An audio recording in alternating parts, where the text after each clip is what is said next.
You know how many people come to me on a weekly and a monthly basis that they would love to stay in their rental because they're in their church neighborhood, their kids are in the school districts, the whatever it may be, and their landlord's selling the house. So now they're scrambling and they have a very short window to find something. Yeah. And so they just kind of have to take what's there, and sometimes that isn't what they want, and sometimes it's a payment higher than they really wanted. Yeah.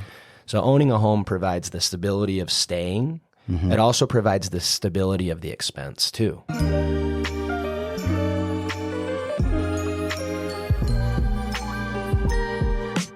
Branden Ducharme is an investment advisor representative of and offers investment advisory services through SCF Investment Advisors Incorporated, an SEC-registered investment advisor, 10150 Meanly Drive, first floor, San Diego, California, 92131, 800-955-2517, www.scfsecurities.com. SCF Investment Advisors Incorporated and Ducharme Wealth Management are separate entities. The information in this podcast is current at the time of recording. It is based upon sources and data believed to be accurate and reliable. The information, opinions, and forward-looking statements expressed herein are subject to change without notice. Moreover, all comments and opinions voiced herein are for informational and entertainment purposes only and are not intended to provide specific advice or recommendations and should not be interpreted as such. Further, the opinions expressed are Branden Ducharme's and his guests and do not reflect the views and opinions of SCF Investment Advisors or any of its affiliates. Investing involves risk, including possible loss of principal. No strategy assures success or protects against loss. To determine what is appropriate for you, consult your financial professional. This information is not intended to be a substitute for specific individualized tax or legal advice. Ducharme Wealth Management and SCF Investment Advisors do not provide legal or tax advice. These services are provided by separate entities. The guest speakers featured in this podcast are not affiliated with SCF Investment Advisors, nor are they affiliated with Ducharme Wealth Management unless otherwise indicated.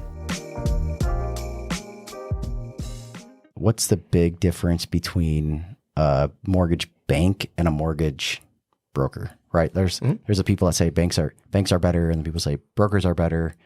And I'm inclined in the insurance world, oftentimes, not always, but oftentimes brokers are better because they have access to so many carriers. They can help you efficiently get quotes, and so you're not sitting with one carrier that's driving up your cost.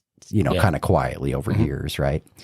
So brokers in the insurance space, again, not always, but sometimes are viewed as better. Because they have more flexibility. Yeah. So there's really, let's make it like, I think of mortgages as kind of like 3 categories, maybe even 4. The first one is your traditional bank. So you go into a local bank, a Mountain America Credit Union. Okay. They're a bank. They do everything. They're a traditional bank. They're not exactly what I think of as a mortgage banker, but they do originate, process, underwrite, and fund their own loans. Okay. They don't typically carry that long-term loan, though. They're going to sell that loan to a bigger servicer, such as a Wells Fargo or a Chase or a PennyMac or something. Okay. They're not typically holding a large servicing portfolio. They still underwrite it, though, and they still fund it with their money. So most people think they go to the bank and the bank's got it all figured out, and I bank with them, and so they've got all my stuff. But the honest truth is your loan's going to end up at XYZ servicer anyway, and they have to cross and check everything off. So the fact that you bank with that bank has nothing to do with your loan file. Okay. It's 2 totally separate things. Okay. Then you've got the complete opposite end of the spectrum of that is a broker. So a broker means you own your own little shop, and you originate and typically process locally, but then you send the loan off to a corporate giant, one of the biggest wholesalers. So brokers send loans to wholesale companies. The biggest wholesaler is United Wholesale Mortgage. Okay. So you basically take your loan file, you meet with the borrower, you take your application, package it up, make it pretty, and you send it off to them to underwrite, fund it, record on it, and all those things. And you can have many companies that basically you're appointed with. The cool thing about that is you can kind of do your own thing. The negative to that, I used to be a broker. I think it works in a certain size business model, but you don't have any control over that company that you're sending the loan to. It's hard to build a really good relationship because you're kind of dealing with gigantic corporations and you're small potatoes to them. Right. Not right. that you can't be ultra successful. It's just not for me. Well, no matter how big you think you are, you're still small potatoes to someone. Yeah. So, right. And then there's a correspondent lender, which is what most of the retail companies are, especially here in St. George. When we think of most of my competitors, Okay. the Ben McAfee's, stuff like that, his company. Shout out Ben McAfee. Yeah. Love Ben, good dude. Great guy. And I'm not knocking anybody. Sure. I'm just saying for me, I like where I'm at. I think you can be successful in all avenues, and I don't think everybody's going to like the channel I'm in. Okay. But they fund, they process, underwrite, fund the loan, sell the servicing. So they function extremely similar to a Mountain America Credit Union in that example. Okay. Okay. But they're probably not servicing the loan.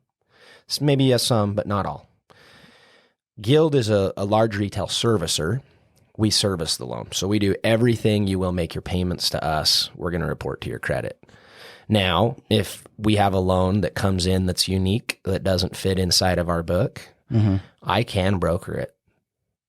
So to me, I've got the best of both worlds. The reason I like the servicing, I love to keep my client. I love it if they have a tax or insurance problem. I love it if they're trying to remove PMI.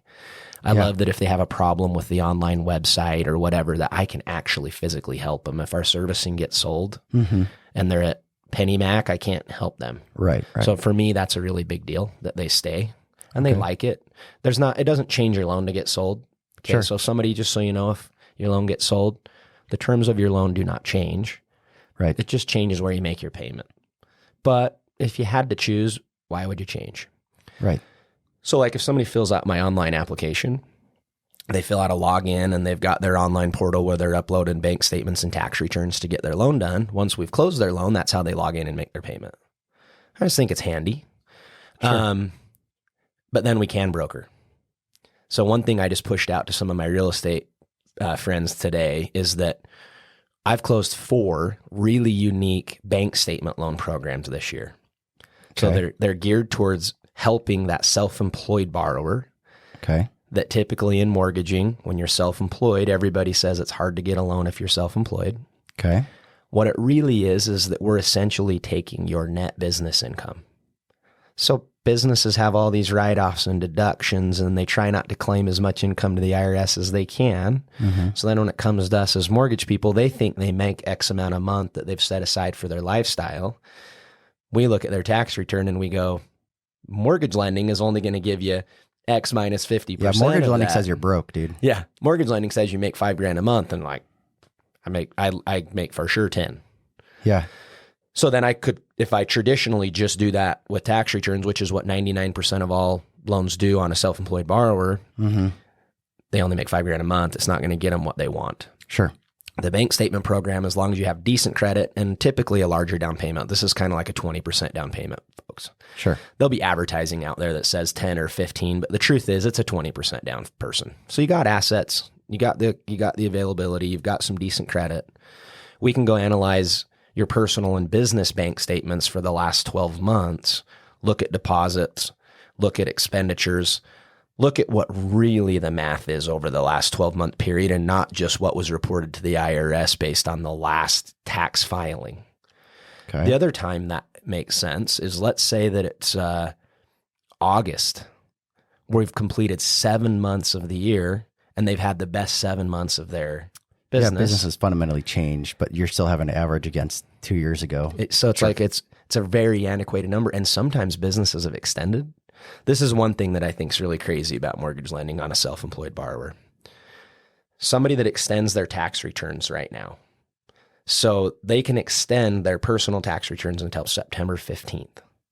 So technically, the way the mortgage rules are written, a lender can fund a loan and close a loan September 14th of 2024 based on the tax return income of 2022.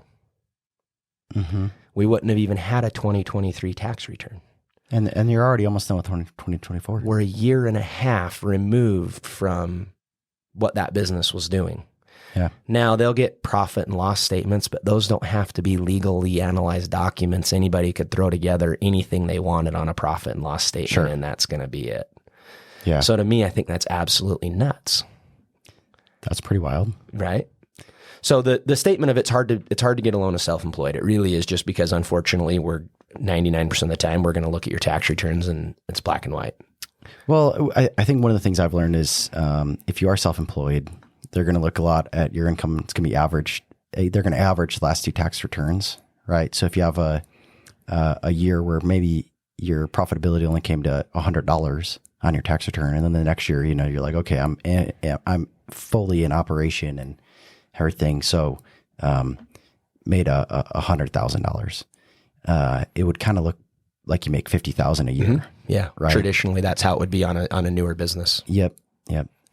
So sometimes it takes even till that third year, because you got to drop the 100 off maybe to have, and then the problem, and this is kind of a good problem to have, is if your business is growing really fast and all of a sudden you're like, you're the guy making 300,000 and you're like, but now you're wanting the lifestyle of 300,000 or the home that would come with sort of that. Yeah. And the bank's telling you, well, you only make 200,000. Yeah. Cause you got a 300 and a 100. So now you're like 200. So, that's probably okay in that regard. Yeah. It's like, show us you can do it 2 years in a row. Yeah.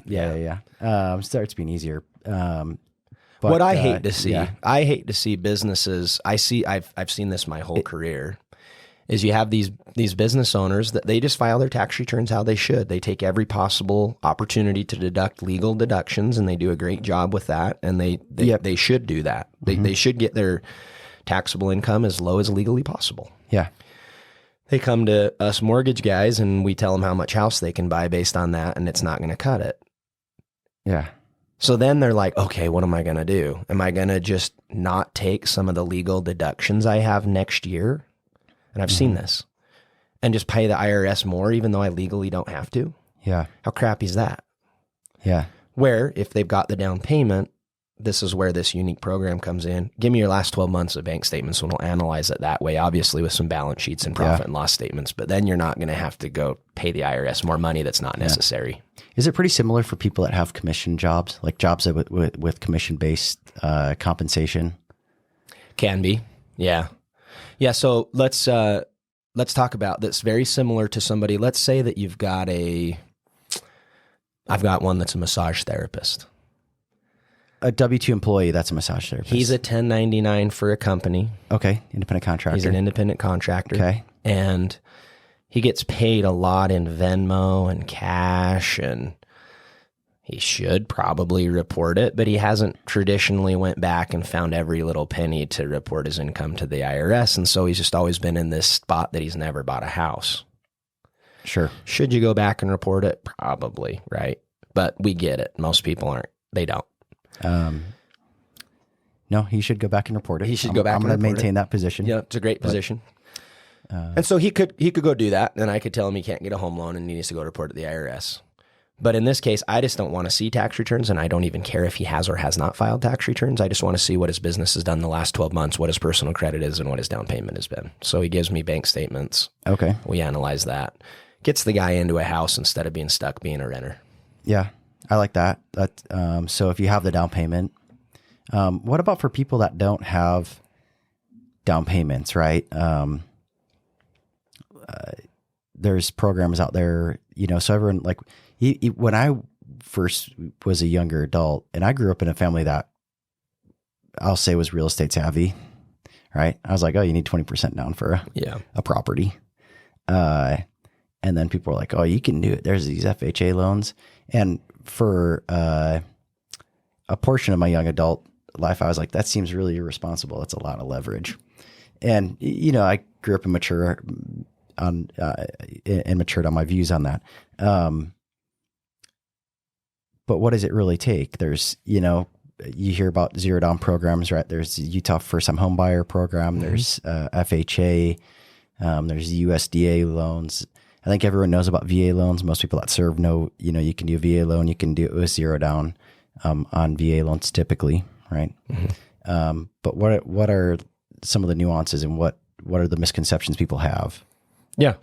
So we are very fortunate here in the state of Utah. You mentioned part of it, but we have a program called Utah Housing. And what Utah Housing does, without getting too technical, is they partner with an FHA loan. So an FHA loan normally is intended for newer, not perfect credit yet, not a big down payment. it's not specifically a first-time home buyer, but it fits the mold of we're just trying to get into our first house. Okay. We don't have this all figured out yet, but we're ready. 3.5% is the normal down payment requirement. In Utah, we have this branch called Utah Housing, and they've been around since, I think, 1976. So they're solid. They give you a second mortgage to cover that 3.5% down payment, and they offer extremely competitive interest rates. What they've found over the time, and I need to go back and look, but a few years ago, what they had found is the success rate of those mortgages being paid, or the default rate. The default rate is when a payment is late or a payment doesn't get made at all. The default rate is not even a click higher than those that did put that down payment down. So they've found out over time that a small down payment and no down payment isn't really any riskier to a lender. So they have this really great zero down program. You have to have a 620 credit score, so pretty low in credit. Ideally, you'd have a 660 credit score. So a lot of times we're helping people get there. You get a price break on interest or something at 660? Yeah, so the difference between a 620 credit score and a 660 credit score is 0.5% in interest rate. Okay. So they're significantly encouraging people to get to a 660. So if we have somebody that comes to us that's below a 660, we try to make them a plan within the next 1 to 2 months. Could we get you to a 660? If so, let's hold off and do it. Okay.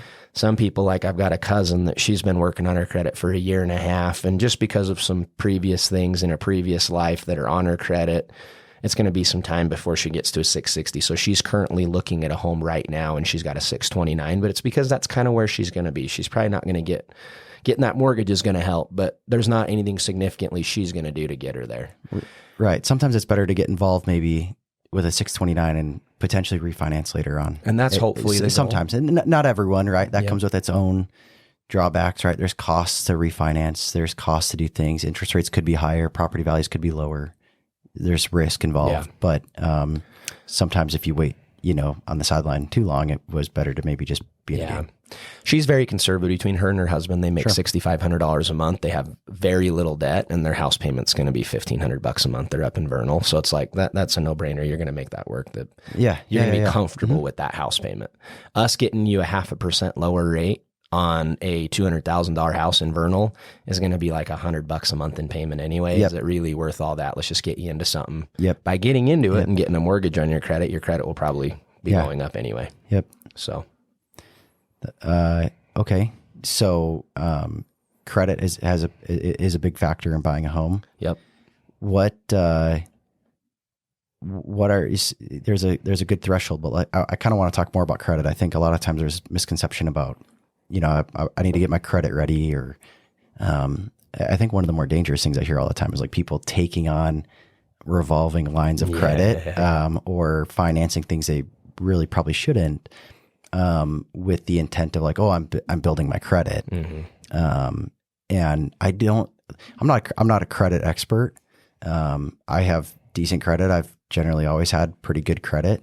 But one of the things is I've just never really used a lot of credit either.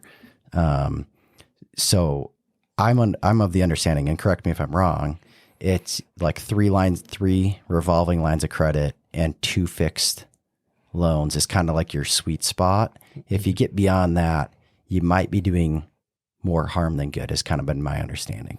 That's probably true. Here's the best generic credit advice, and then it becomes specific after this. Okay. Pay your bills on time. Okay. Yeah, good. That's a good one. Keep your credit card balances as low as possible. Okay. Anything other than that starts to get really specific.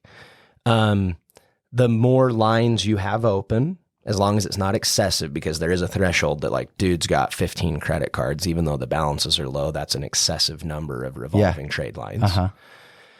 Having a few things, you mentioned 3 revolving and 2 installment, you're having five positive things happen to your credit every month, assuming everything's paid on time or whatever. So that's helpful, right? Yeah. Again, as long as it's not excessive. Whereas the person that has just one, they only have 1 positive payment history reporting, and that all matters. Okay. That doesn't mean go get 20 accounts. Get 3 or 2. If you've got 1, go get 2. If you've got 1, don't go get 5. Yeah. If you've got 1, let's get 2. If you've got 2, let's get 3. If you got 3, you might be okay. Yeah.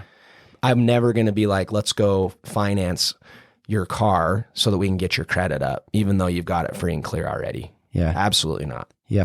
The difference between the loan that we're going to get you and the rate you're going to pay on your car is it's not going to make sense. We're not going to get that weird about it. The truth is, most loan programs, if your credit's in the low 600s, as long as you don't have a bunch of like really derogatory things, meaning collections, mispayments, mismanagement, Yeah. you're probably getting a loan. Yeah. There's a big difference. See, there are some people that have 20 years of credit history, and 3/4 of that was good, but 1/4 of their credit history was junk. To me, that's a bigger risk because they're only making it 3/4 of the time than somebody that's got 5 years and they've only had one credit card and they've been really cautious and they both have the exact same score. But these guys don't have all that negative. They're a conservative human being. If I'm making an underwriting decision on qualifying these guys, I'd rather have that person because I can see how they operate. It is a bit of a red flag when you see somebody have 15 accounts. Yeah. It's a bit of a red flag when you've seen that somebody's had their credit pulled 25 times. Yeah. You know, so I think always the best route is to be conservative. I don't think you should be Dave Ramsey and not have credit. I think you got to play the system a little bit. Yeah. But I think if you're very well off and you're very conservative with your money and you and your spouse have got your cars paid off and each of you have a credit card and you keep those balances really low, your credit will be good enough that it's not going to matter that much. Yeah. What about one of the ones I hear sometimes when I'm trying to do when I have somebody that comes in and really I oftentimes have these conversations when they're looking more for like financial coaching, really, you know, and we're just trying to help people out. I'll start to hear some of these credit conversations. One of the things I hear that concerns me is this misconception, or what I believe is a misconception, is they say, well, I'm not paying that credit card off because I don't want it to hurt my credit. Yeah. You know, and so they're leaving $1,500, $2,000, right? They think, and sometimes it's like a percentage. They think like, oh, you have to have between 20 and 60% of the line used on your credit card.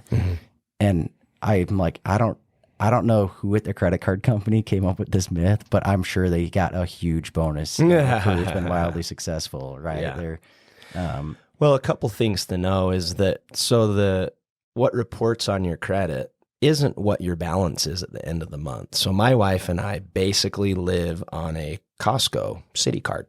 okay. Anything that allows us to pay on that, we pay on that. It just makes it so it's one central location. Yeah.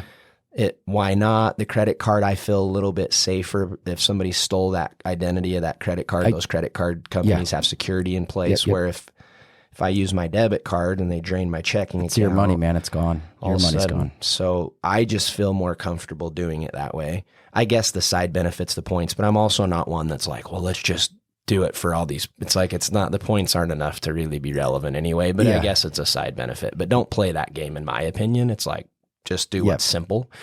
I don't think, if your finances get kind of off tangent, but you agree with this, I'm sure. If you start playing like really complicated financial games, you're going to have a slip up. Play stupid games, win stupid prizes, right? I think that's the points game. Just be conservative. I do think you brought up a really good point that I'm always, there's this stuff on social media, right? About all these like points and credit cards, this and that, and use this promo, blah, blah, blah. And they say like, you know, this is like wealthy people use their credit cards because it's like, you know, these points are like free money. And I'm like, yeah, they take them, right? Like you might, like, it's not like you're going to call up Citi and say, I don't want my points, you know? Yeah. But what I find is that actually truly wealthy families, they use credit cards because they're like, yeah, it completely limits our liability. Yeah. And, you know, we can call up and dispute a charge. We can, that's what work with companies, if it gets stolen, we have a larger time frame to realize it, recognize it, dispute it, deal with it. And at the end of the day, our actual money is protected. Yeah. And that's why wealthier families use credit. Yeah. But, you know, that's just not as an exciting thing to talk about. So right. So going back to the credit thing, what's reported to the credit bureau? So if I pulled somebody's credit today, what's reported to the credit bureaus is whatever the balance was the day the credit card company reported that to the credit bureaus. It's not what their balance was at the end of the month. And they typically don't report at the exact moment that you pay it to zero. In fact, my credit card's never zero. So if anybody that is like us, where you kind of live on a credit card and then pay the payment, you're always you're going to pay the statement balance, but not the current balance. Yeah, it's never a zero, technically. Sure. So that's what reports to my credit. Yeah. Now, if you just don't use a credit card at all like that, totally cool. Yeah. Just leave it at zero. Now, if I'm getting really granular with somebody and they're in my office and I pull their credit and they're a 658 and they're trying to do that zero down program and I need 2 points, I can go put in an algorithm system and I can say, what tiny little tweak can we do that gets them to a 660? Well, this card reported zero, and here is some truth to this. Let's say they haven't used their credit cards. So let's say they got 3 credit cards all at zero. Yeah. It might jump their score up 5 or 6 points if I got them to go spend $100 on that card and then we reported it and then it jumped their score to the 660 because I wanted to get them a better interest rate. That is very granular, specific to that individual based on that exact time frame in their credit. That is not generic credit advice that I would give to the general population as far as keep a balance on your credit cards. That's a unique one-off. Yeah. What I would tell people is if you're trying to have good credit, just pay your bills on time and keep your balances low. If you're trying to just inch your credit up a few points just to get you back in that upper threshold of where you want to be for your loan or whatever you're doing, you just need a professional to have a look exactly at what you have going on. Yeah. Okay. But don't live that way. There's no reason to. Yeah. I just, people end up spending so much money on interest over the years on these credit fallacies. Yeah, we've been talking about it in our office because credit card usage balances are at an all-time high, correct, in the United States?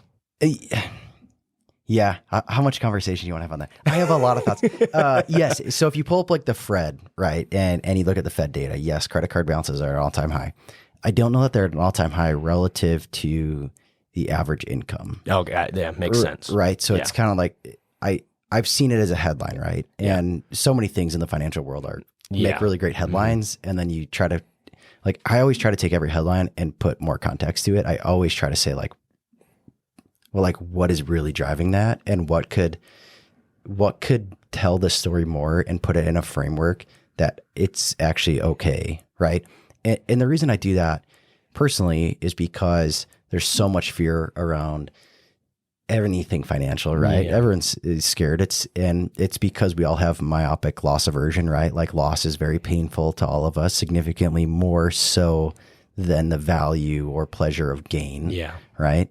But if you realize that there's just this fundamental tailwind in the U.S. economy, right? Like things sure are going to go wrong at certain points, right? We're going to have recessions. We're going to have this stuff, right? But like, I'm young, you know what I mean? And I need to be grounded, and I need to like, just, I guess what I'm saying is like, when you put more context to stuff, you usually realize like, oh, okay, this is actually not really that big of a deal, and things continue to go on. True.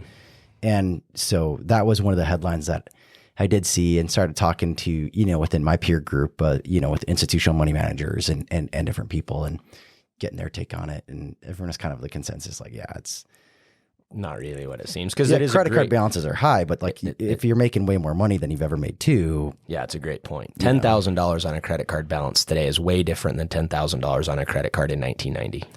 Way, way, way different. Yeah. Yep. So that's the context. The question probably would be compared to what, right? Credit card balances are all-time high compared to what? Yeah. But well, it's like the money supply is at an all-time high. Yeah. So there's just, you know what I mean?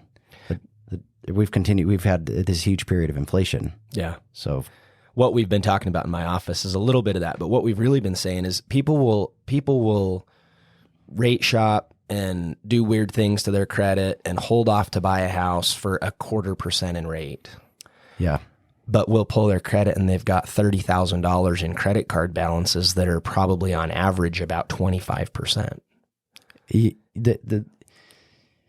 The interest rate on credit cards is so mind-boggling that if I could pick to be just like one investment, but on like the opposite end of a trade, like no, and discounting risk and all this other stuff, but just like, Yeah. Man, like I would love to be a credit card. Yeah. The interest people pay on that is like if you took, and I guess here's what I'm saying.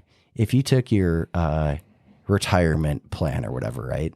And you put in for like a rate of return, what the interest rate on your credit card is. Yeah. Right. Like, and then take that out, 20 or 30 years or just into retirement, you like your eyes will pop out of your head and you will probably think like, man, I would never run out of money. And at the end of the day, this is for that exact reason that credit card companies will probably never run out of money. Right. And they will continue to try to, spread all this stuff about, they can pay me back 1% on every purchase I make for 2 whole years and then charge me 1 month at the percentage rate they charge me. And I probably broke even. Yeah. That 1 month that you're late on your payment. Yeah. You're like, oh man, like you're not like you had all the cash and you're like, oh man, I forgot to. So they charge me log in and pay it, Yeah. Balance carries over. Yep. Boom. 27% interest on 1 month, and it's, it's crazy. So, man, is the real estate world so weird where people get so emotional about the mortgage rate. Yes. That's what I'm saying. And they just completely forget about the rate on almost everything else in their life. And they get emotional about PMI or private mortgage insurance. So for anyone that doesn't know, anytime you put less than 20% down on a house, you're typically, other than a few unique loan programs, sure. Traditionally, we're just going to blanket statement, 95 out of 100 mortgages that if you put less than 20% down, you're going to have some form of what's called mortgage insurance. Okay. Mortgage insurance is not insurance for you as the homeowner. Mortgage insurance is protection for the lender. That you didn't put 20% down. So there's going to be a mortgage insurance company that's getting paid every month when you make your mortgage payment. That way, if you do miss a payment or you do get foreclosed on at any point in time, that lender turns to the insurance provider and asks for their money. Yeah. They will get so emotional about mortgage insurance and they don't even know how much it is. I've had conversations of, the Dave Ramsey's or whoever says, we got to put 20% down. You got to avoid that PMI. Yeah. And I think if you have the money, you should do that.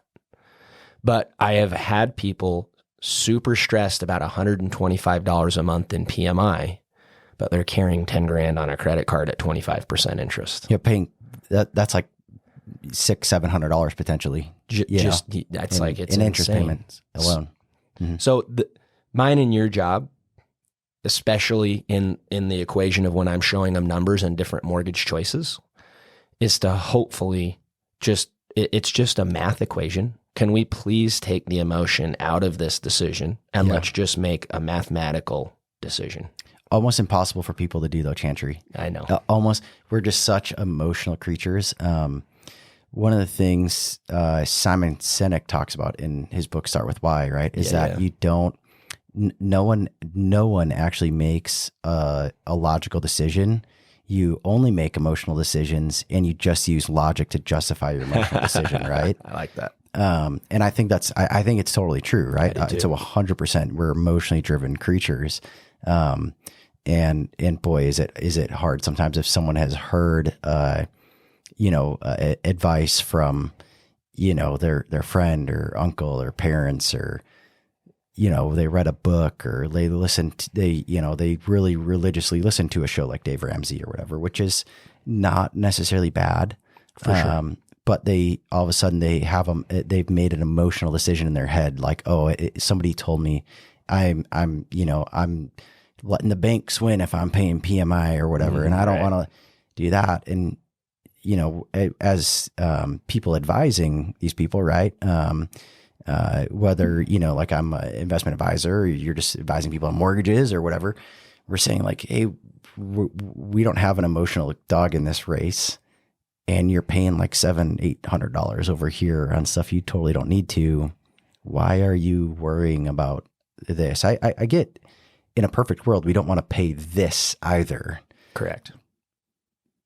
But that's not the case, right? we're almost never dealing with an ideal situation. Right. Right. And the reason why is because that's a whole nother like moving. Hey, there's the moving target. If right, everybody's situations were ideal, you and I probably wouldn't have jobs. Well, it wouldn't take any creativity, and it would just take. Well, and what is ideal? Yeah, good question. The moving goalpost issue, right? You know, you can always think, well, if I had a bigger house and a pool and a brand new Ford Raptor, my life would be ideal. Yeah. But then the guy with the bigger house and the pool and the Ford Raptor is saying, if only I had, a helicopter, like life would be ideal. And I'd like a helicopter. Don't get me wrong. It'd be like, You've probably super flown in cool. some helicopters, huh? Yeah. Military. Yep. Yes. Anyways, I don't know. I digress. It's making logical decisions is very tough. So at least try to find an emotional spot where, you can find a way to a new emotional decision and use some logic to justify it. No, I love it. Right. That's great. I think there's a lot of value in people buying homes. I remember looking at a study done by Wells Fargo one time. I'm pretty sure it was Wells Fargo. I'll have to try to find this actually and send it to you. The essence of their study, now that I don't know for sure it was Wells Fargo, I'm just going to say whoever did this study, this theoretical study. It was like, they had found that it was really tough to get ahead in the U.S. without owning a home. Mm-hmm. That it was pretty much a foundational piece to building wealth and getting ahead. Yes. Now, that's not a hard and fast rule. For sure. There is, for sure, especially in today's world, people that have become very wealthy without owning any piece of real estate in any fashion, right? Absolutely. Can totally be done. But I will say that in a broad sense, in advising with over hundreds of families now, the people that don't own homes, it is very tough for them. Yeah, very tough. The net worth is difficult to build, and I think one of the values that real estate adds to people that is sometimes discounted when a lot of outside financial professionals look at it and say like, oh, owning a home isn't all it's cracked up to be because there's maintenance costs and there's taxes and the mortgage is more than rent and the blah blah blah blah blah. It is the stability side. Yeah. Right. So, in my younger years, right, when I was in the military, we did move several times, right? Like I've moved, more than I would ever care to have move again in my life. Right. Yeah. It's a lot of money. It's like a lot of, like, even just the, if you got to take a week or two off of work, and you're missing work, and you're, buying boxes, and you're moving stuff, and then and then you're selling some of your stuff, and then you're getting to a place, and now you got new deposits, and you didn't get some of your old deposit back, and now you got to buy new stuff to get settled in again, and all this stuff. Like just that cost alone can, you know what I mean? If you talk about just, I don't know, what, $5,000, $6,000. Yeah. So somebody was starting to get ahead a little bit, and then you got to move and, and then if first month's rent, security deposit, don't get all your security deposit back. Yeah. And now you don't have, and now the average person doesn't have the same money to, go out and invest and build their net worth. It's tied up in these ancillary expenses that pop up. Yeah. Now that may happen with a homeowner as well, right? Sure. The first year I owned a home, my water heater went out, right? And my water recirculator and my water softener. I got the whole like plumbing trifecta almost. And within a couple of years of me owning my home, we had to replace a sewer line, right? So like there's expenses that do come up. But the value in my life personally, that like me and my wife knew we were kind of staying in one place. We'd settle down, we put down roots, and we can get settled and have that stability, I think has grounded us in a different mental space as well, that maybe I would argue for me helped me be more productive in my professional career even, right? Yeah, so it's stability that you can stay there as long as you want. Mm-hmm. You know how many people come to me on a weekly and a monthly basis that they would love to stay in their rental because they're in their church neighborhood, their kids are in the school districts, the whatever it may be, and their landlord's selling the house. So now they're scrambling and they have a very short window to find something. Yeah. And so they just kind of have to take what's there. And sometimes that isn't what they want. And sometimes it's a payment higher than they really wanted. Yeah. So owning a home provides the stability of staying. Mm-hmm. It also provides the stability of the expense too. Yeah.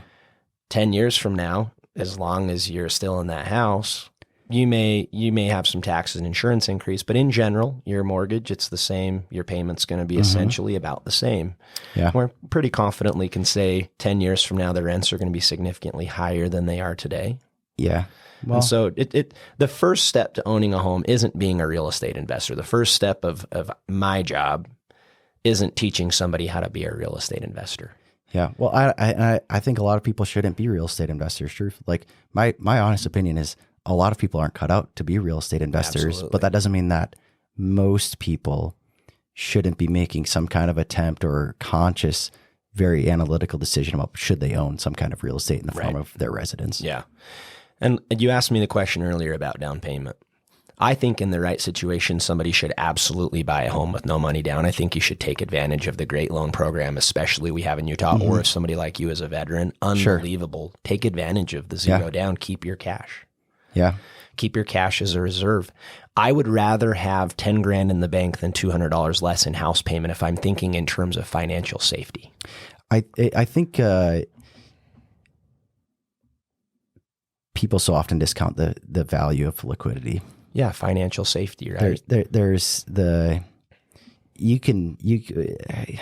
think about this a lot when people, in particular right now, bringing up like the 2-1 buy downs and the rate buy downs and all this stuff. And I'm always kind of kicking myself a little bit going like, you're telling me you have like nothing else in your life that you could have taken that chunk of money and paid off credit cards. Car payment. Hey, like maybe you only had a couple $1,000 left on one of the cars. You could have eliminated a whole car payment. Correct. You could have kept cash in the bank. And, right now, like in the current rate environment, what's a mortgage rate today is what, 7? Yeah. And in a short-term treasuries, you can yield like 5.5%. So you're only on a like 1.5% negative carry, but you can maintain all your liquidity. And so someone's like, well, I don't want to pay the 1.5%. I'm like, yeah, I get that. Like, I don't want to pay any interest either. But if you give the money to the bank on your home and then you're out of work for 2 months, you don't get to go to the bank and say like, hey, I need to get some of that, equity 100%. Out. Right. Can I pause payments for a couple months? Like, you're going to be perpetually behind. It's tough. You can always, what does Janet Yellen always say? Take extraordinary measures, right? Fun with extraordinary measures. So I own rental properties, and I self-manage. Yeah. And when we get applications, that's what I do for a living. So I'm looking at credit and income and employment history and calling previous landlords. But one of the biggest things for me is I look at how much they have in their bank statement. Yeah. If somebody is living on the edge, they are one breakdown, one layoff, one illness away from not being able to afford everything, even if their credit's pretty good. Yeah. But they got $500 in the bank. It could be 1 week they're out of work and everything falls apart. Yeah. Whereas the person that's a little bit more tight on their income, and I'm wondering, man, this is a pretty high house payment for what you make. I think maybe you're stretching yourself a little bit, but they have 10 grand in the bank. Yeah. I'll take that guy all day long because they can withstand a negative situation. Yeah. They can miss a week of work. They could probably miss 2 months of work and still pay me rent. Yeah. So I think people don't consider, they want to feel like it's an emotional thing. Probably they want to feel like they got the best deal they could.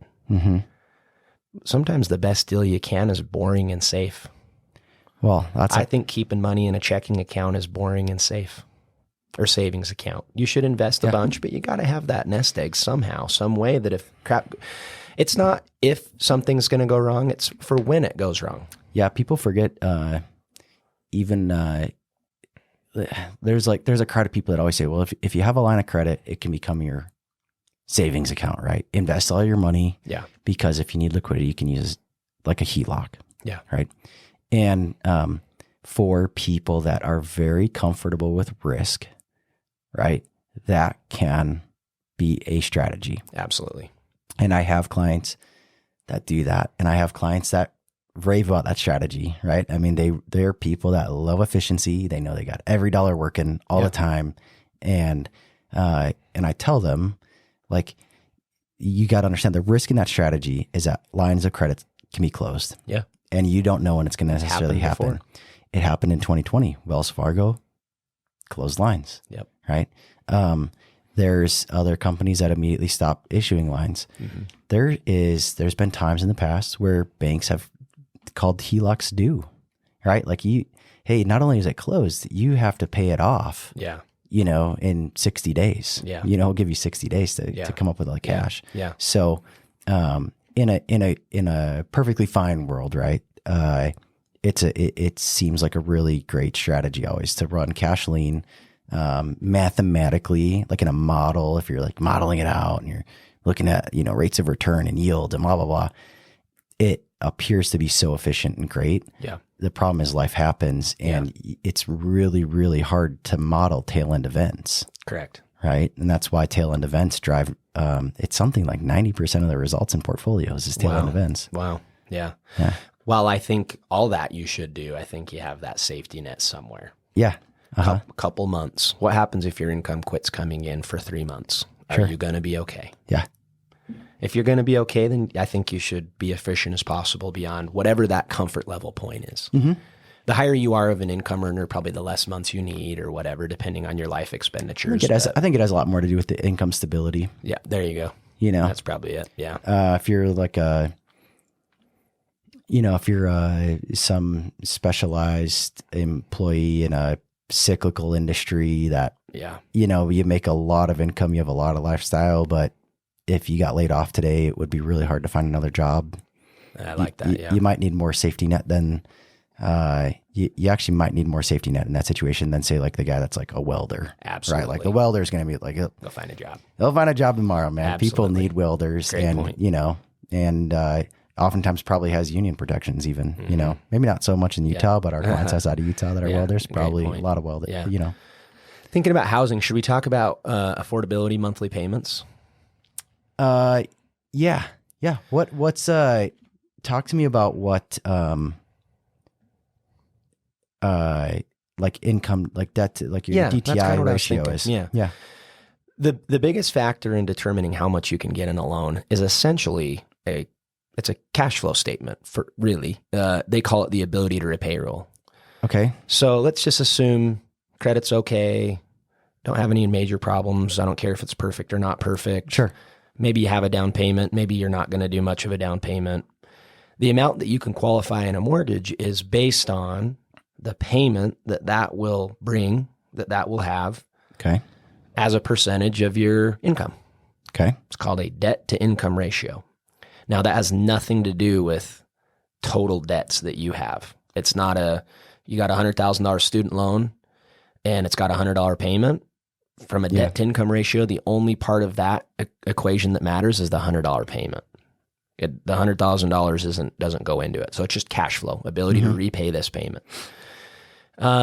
So you can talk from a financial perspective of what somebody should have as a percentage, but I'll talk in terms of mortgage qualifying. Okay.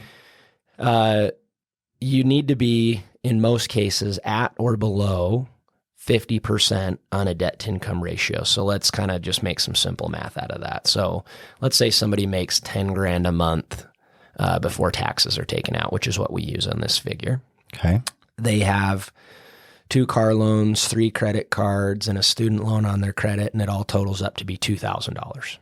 Okay. If I'm trying to keep their debt to income below 50%, there's sometimes you can go a little higher, sometimes you got to be a little less depending on down payment and credit and money in the bank. But let's just say 50%. So in that example, that person can have $5,000 in total expenditures for credit related items. Okay. We've already accounted for $2,000 with personal expenditures, auto loans, credit cards. That leaves $3,000 a month that they could have in their house payment. So that is the debt to income ratio. So somebody that makes $5,000 a month has a decent down payment, good credit, and no other debt, they probably could get a $2,500 house payment. It's kind of a weird equation to think. Somebody that makes $5,000 can have a $2,500 house payment. Somebody that makes 10 can have a $3,000 house payment, but it's because of the other things. It has to do with the rest of your lifestyle. The rest of your stuff. I think one of the things that I would like to mention at this point is the lifestyle, the tendency to keep up with the Jones. And sometimes people wonder, like, well, how do people do it? And there's a game that people will play sometimes where they'll have nice cars. They'll sell their cars. It gets rid of the debt. They go buy a big house. Now, it's easier to get an auto loan than it is to get a mortgage. Yeah, if you have good credit, you can get an auto loan in one day. Yeah, and then they just go rebuy, then they go rebuy new cars. So sometimes you'll see, you see someone on Facebook and they get a nice big new house. And then, a little while later, they get, nice new cars and new toys. And you're like, what? It's like, well, they already have the house and that was a hard one to get. Yeah. So now they're adding more lifestyle on after the fact. Yeah. And then what somebody's doing is totaling up and they're going, man, that guy's like, that's got to be like $9,000 in payments a month, Yeah. And people are almost like, they're trying to like reverse calculate. And they said like, well, when I talked to Chantry, he said, you can't go past 50. It's like, this guy's making $20,000 a month. Yeah. It's like, well, I've sat with enough people. And what I'll tell you is don't always be fooled. 100%. It's 100% not uncommon. That guy's still actually just making $10,000. Yeah. He's making $10,000 a month still, $9,000 in payments. Absolutely. And his life is very stressful. Very stressful. Couldn't agree more. Word of caution. Yeah. Right. Yeah. Not a good strategy. And I think at a certain point, if you have the intent to do that, is that considered mortgage fraud? I think there's potentially an issue. I don't know. Technically, no. Let's say somebody comes to me and I tell them, you can't qualify for this house. If you didn't have this auto loan, you could. And they say, oh, well, I'll just go sell it. And they for sure can't live off, let's say we're going to go sell the wife's minivan and the husband's got a truck and he works and she drives the kids around. Yeah. And she's going to go sell her minivan to get the mortgage. Good mortgage underwriting will go explain to me what the other vehicle situation is in this family. Is this family capable of having one vehicle, or are we gaming the system in order to qualify? Yeah. A lot of times they probably get away with it, unfortunately. But if I run into that situation, I do start asking the question of, is this the third vehicle? Yeah. Or are we just going to get rid of this and then go get one right as soon as you own the home? Because I just don't see that stuff working out almost ever, right? When people try to game the credit system. And the reason why is, like, at the end of the day, there is a lot of data to support why banks and lenders are willing to lend at the ratios and the levels that they are. Yes. And when you try to push beyond that, like, they don't want to do it because they know that's a really high risk for you. And you're kind of saying like, man, I'm not just smarter than the other guys in the room. I'm smarter than like huge financial institutions that have studied years and years and thousands of cases. Yeah. I'm not saying you're not. Yeah. I'm saying you're probably not. I was honestly going to go exactly there. You are so spot on with that. Do I agree with every mortgage rule and guideline? And no. And there are exceptions to every single rule. Yeah. But when mortgages are having defaults, they audit that file and they go, what caused this? Yeah. We don't want to do it again. And that's from hundreds of thousands of loan files that get reviewed, and they create debt to income ratios and credit score requirements and asset requirements to not have that happen. Yeah. And so you're 1,000% right. Most people when I say, one of my first questions is, what are you comfortable with in a monthly house payment? Have you and your spouse really had a budget conversation meeting to feel comfortable about what this house payment's going to be? Yeah. A lot of times the answer is no. They are only thinking about what house they want to buy. I don't want to know what house you want to buy yet. I want to know what's your monthly payment budget that you can live with, and maybe a range. We'd love it to be here. We know we could change some things in our lifestyle, and we for sure could make it to here. It would be a little tighter, but if it's what it requires for us to get what we want, we can live there. Yeah. That higher end number that they're like, that would scare us, but I know for sure we can cut out and this would make it work. It's just, that's usually pretty close to their debt to income number. Like literally, I bet 3/4 of the time I go, you know what? We ran all the numbers and guess what you qualify for? A smidge over what your highest your highest level is, not your ideal level, but change everything in your lifestyle and we could make this work. That's honestly very common. That is where they qualify as well. It's not an accident. You know, there are the unique situations where maybe they have some ancillary income that doesn't really come into the equation on the mortgage, or their spouse isn't on the loan because her credit's not as good. And so she has some income and we put her on there. But I'm just saying, generally speaking, that number's pretty spot on, dude. It really is. And so to think that, again, you're going to beat the system. And you know what? If everything goes perfect, you probably will. But if anything goes negative in your career or your expenses, your personal life, even something happens, you won't beat the system. Well, and going back to our earlier point about having, liquidity and emergency reserves, usually the people trying to game the system have not done the rest of the adequate planning to go in with some emergency reserves and liquidity, right? And these other things. So, but I think, homeownership is a wonderful thing for a lot of people, not for everyone. Absolutely not. Nothing is for everyone, right? But I think for the majority of what I'm just going to call regular people, it's a great thing. And in particular, I think the piece that a lot of people aren't thinking about yet, and even in conversations with lenders and realtors, and maybe this is where we'll call it today, is in the housing costs in retirement, right? So when I sit with people and I'm trying to build that retirement plan, it is the level of assets required to be able to produce income to pay a housing cost all the way through retirement is so much significantly higher than when somebody comes into retirement and they just own their housing. Yes. Right. Yes, they still have to pay taxes and insurance and maintenance costs. I get it. But when they don't have the mortgage payment anymore and they're not paying rent, right, the ability to retirement plan is so much easier. Right. And that's why I encourage people to, buy a home. Don't wait too long. And when you do start, pay the mortgage down. And then there is a sweet spot where you got to make some really calculated decisions on, do you pay the mortgage down faster?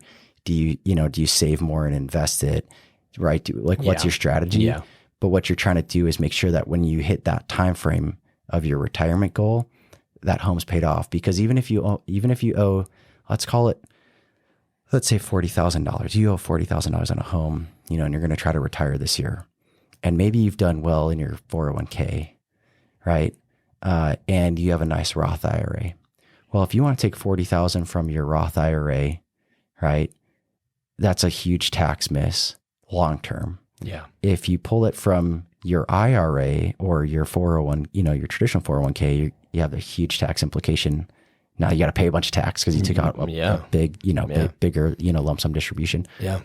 Or you have to, try to make this payment for, what could be several more years potentially, right? Yeah. You might still have 50 payments left. It's kind of this situation where even in a world where it's not like a bad situation to be in, right? Like, but like, there's like this really awkward planning where you're like, man, this is just, it's like a little thorn in your side even when you've kind of done it, right? So having a good plan and being in place and being settled and participating is key. And I think starting sooner rather than later. I mean, don't start before you're ready, right? Have a good plan. And I think you should get some financial advice before you buy a home. I don't think you should take your financial advice from the person trying to sell you the home or, the person trying to sell you the mortgage always, right? For sure.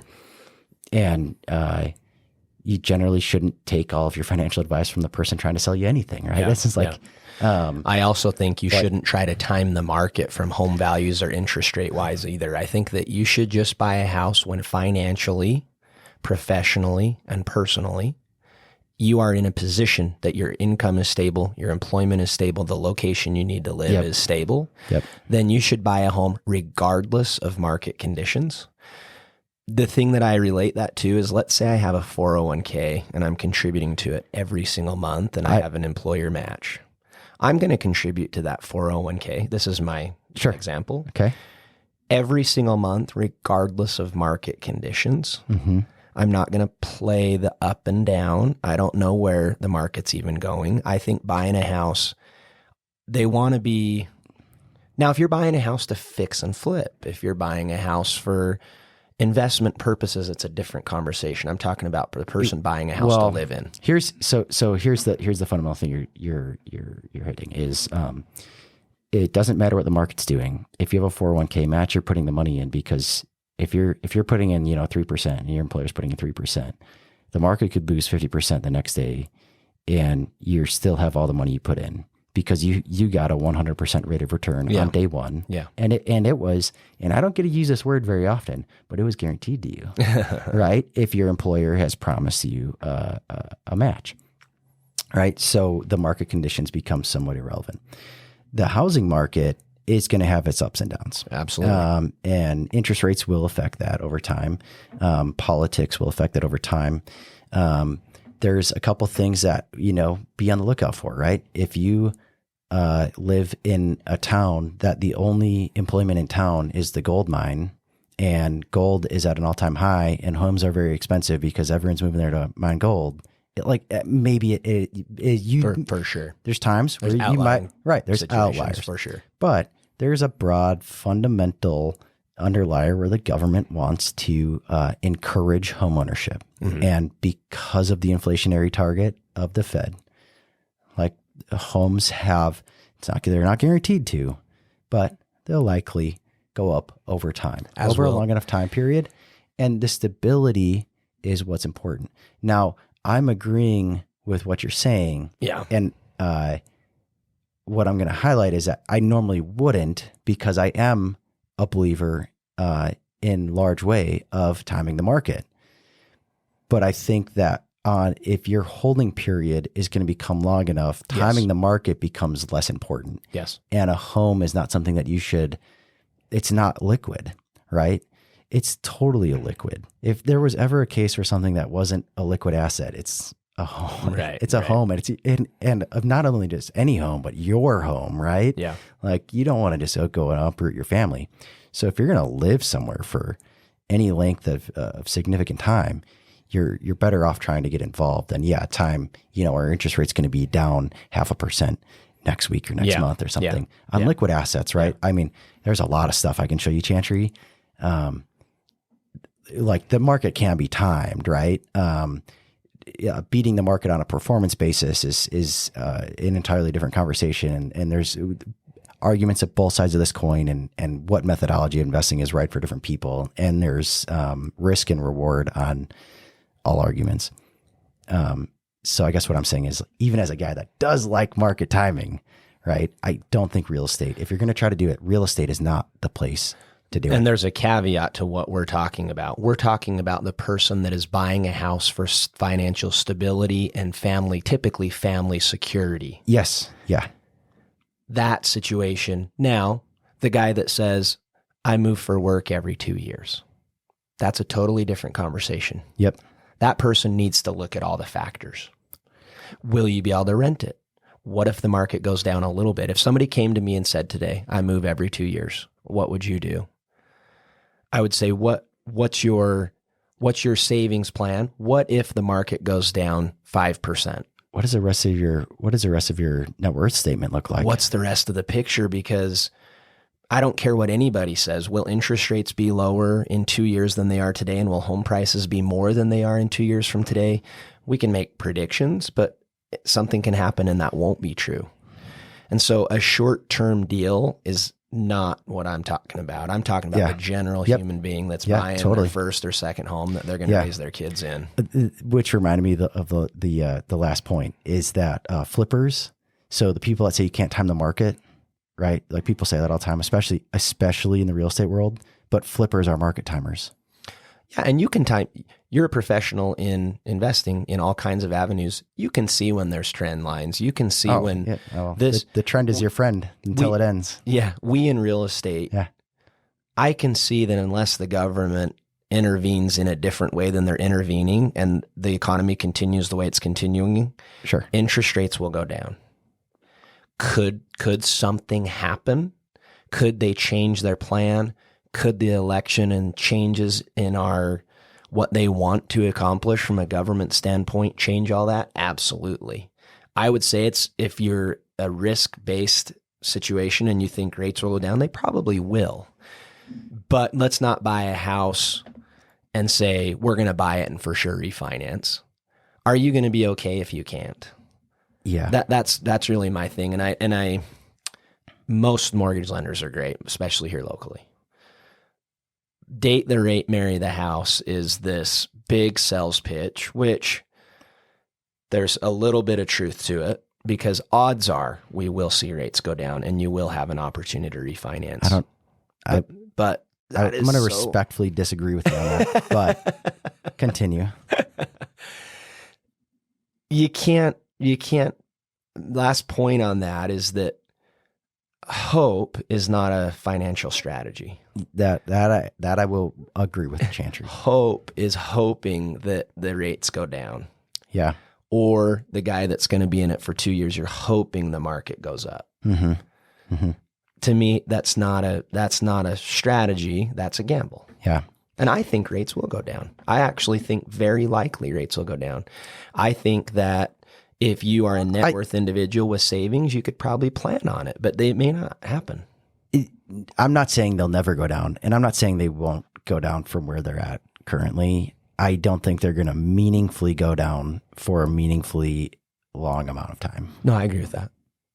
I think a couple years from now we'll be less than we are, but it's not like we're going to be. I think some people think that we're going to be 4%, and I don't know that I agree with that either. Well, I mean, there was people that told me I was dead wrong in like early 2022 when I said, yeah, no way, these are going to go high. Now, I was wrong in that I thought we were going to see mortgage rates closer to 9. But I remember when they were like first quoting, like above 5. Yeah, started to feel different. And they're like, oh, Barry Habib said they're going to be back below 3. I didn't know you knew Barry Habib was. We're going to be 3. Oh, well, I learned the hard way because I was telling people like, hey, yeah, things are fundamentally different. Hey, I'm like, because I'm not looking at the real estate market like with all this hopium and like looking at it through this lens of like, my paycheck depends on, writing a mortgage or selling a house or whatever, right? Like I was like a little bit more objective, I think was my edge, right? In these conversations, I was looking at it through the lens of the 10-year treasury and the financial markets and not the Fed fund rate, but the quantitative easing side and, turning that to quantitative tightening and the liquidity. And I was just like, I think the rates are going to go higher. Well, and they're like, they're going to immediately pivot. And I'm like, consumer balance sheets are healthy. Economy's good.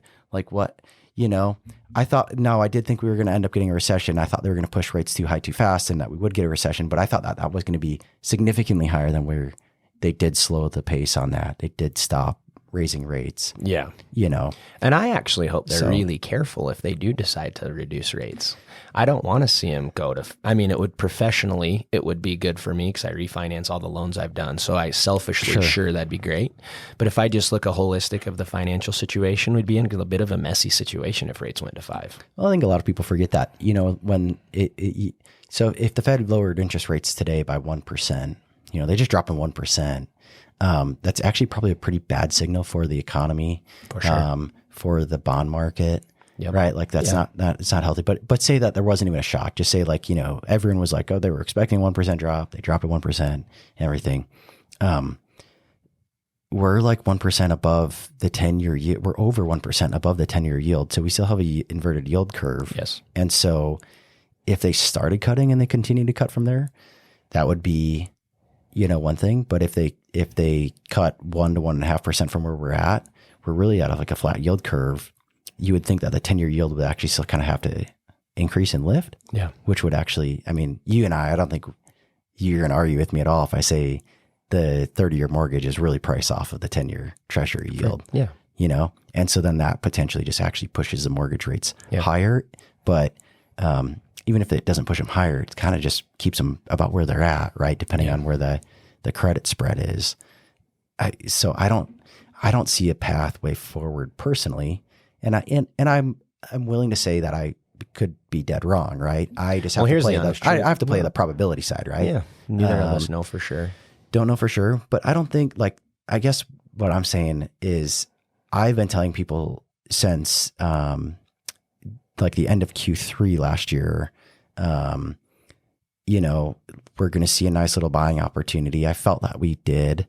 And in Q4, rates came down, right? Yep. And I said, this is hey, this is a pretty good rate, I think, given where I think rates are going to trade in the next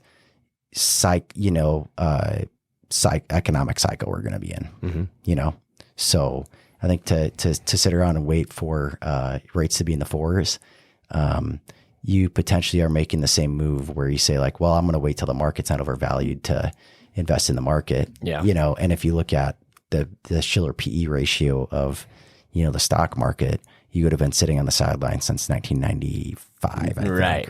Right. You don't want to be that guy. Yeah. And that's our whole point. That's both of our points. So you're not gonna time it. We're not talking to the real estate investor. Yeah. Can you afford it now? Yeah, we can do a whole nother podcast on real estate investing. We can go for hours on that, I'm sure. Yeah. But yeah, just people want to buy homes, right? There's tangible and intangible benefits to that. And I like the way that you said it. People should buy a home when they're, what do you say, professionally ready, personally ready, and financially ready. Mm-hmm. Yeah, I think that's a great way to end it. I appreciate your time, Chantry. Thanks for coming out. Always fun. It's been awesome jamming with you. It's always fun. Thanks, bro. Any hypothetical example contained in this document are for illustrative purposes only. They do not represent the past or future portfolio composition or performance of any specific investment and are not intended as investment advice. We suggest working with your financial professional to see which allocation opportunities may be right for you.